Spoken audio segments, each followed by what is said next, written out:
This is Made for More Living with Johnny Jennings. Online at madeformorerealty.com. Have you seen those Ring camera videos on like Instagram? Oh, yeah. Those are some of my favorites because they're just like raw. It's like this is real life. People trying to steal packages, getting electrocuted. People trying to ride their bike and then running into something. But in real estate, man, those Ring cameras, they'll get you. You got to be careful. If you're an agent, make sure you're minding your P's and Q's. Just always assume that you're always being recorded. Always being watched. Times. That's something I told Valerie though. Before we were even in real estate, when we moved to Kalinga, I was like, Val, just imagine, you're always being watched. You're always being watched. You know where you are. Live in a small town, you're always being watched. Just make sure you're aware of that. But in today's world, whether you're in a small town or not, you are being watched by those Ring cameras. And JJ, you had a story about somebody who didn't know they were being watched. Yeah, a realtor told me that they went to go show a house. Long story short, they went in, saw the house. As they were walking out, said, "Man, we love this house. Let's lowball the bleep out of it." As they were getting filmed by this recorded on the camera. Ring doorbell camera. And so then did they end up writing the offer? They wrote the offer, and they did what they were going to say. But the listing agent knew what was going to happen this whole time. And it just made the sellers feel a little bit, like they were disrespected. They Absolutely, trying to take advantage of them. Yeah. It's been on the market a long time. Let's see how low they're willing to go. Well, they want a good deal, so they want to, yeah, exactly. They want to see what's the best deal we can get. So can you blame them?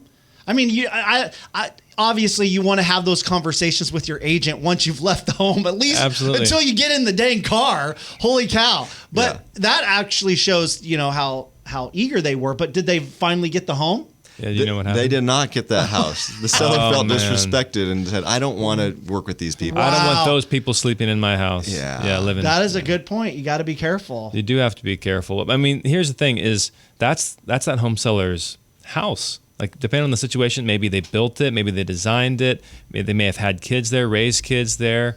Who knows what life has happened in those four walls? Yeah. And so you need to be respectful. And what is the phrase? A little bit of honey attracts way more flies than vinegar. Yeah. And so if you're like, hey, you know what? I'm really interested in this house, or my client's really interested in this house, but they just can't make this is the best they can do. This is what makes sense for them.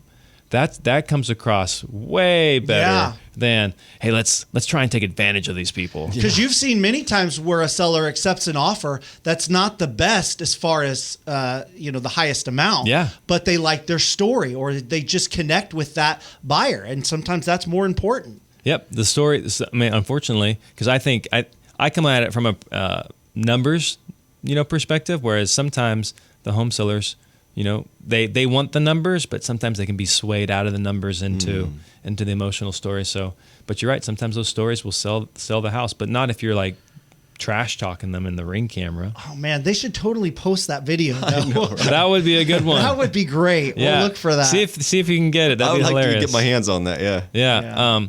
But as far as this brings up a wider discussion is like, what does an offer look like in today's market? So JJ, what are you seeing? Real briefly on what type of offers are your buyers submitting on properties? Are they coming in above list, below list? Are they getting credits? What are you seeing? Yeah. I mean, over almost 45% of every single person writing an offer is getting some sort of credit, whether that be for your closing costs, 2-1 rate buy downs, maybe a reduction in purchase price. So an amazing amount of people, and that's going up. Yeah. Those numbers were from June. So I can imagine that probably more now. Yeah, and June was a rough month. Just in general, it was the lowest sales recorded on volume in the last 28 years. And so when you factor in the population growth, when you factor in that includes the Great Recession, the fewest number of homes sold in 28 years in June of 25, that just means sellers are out there willing to cut buyers a deal. And if you're a seller, keep in mind, you're going to have to get flexible terms. And make sure you're listening with the right person that knows what they're doing. Yes. Don't go with the friend. Please do not go with the friend. I don't even list my friend's house. Do not go with the friend. The friend is not a good option. Do not go with the cheap option. They're cheap for a reason. Go with the person with a proven track record of success. Thank you so much for being on the show today, JJ. If you guys would like to reach out to him, contact madeformorerealty.com or just Google JJ Mack.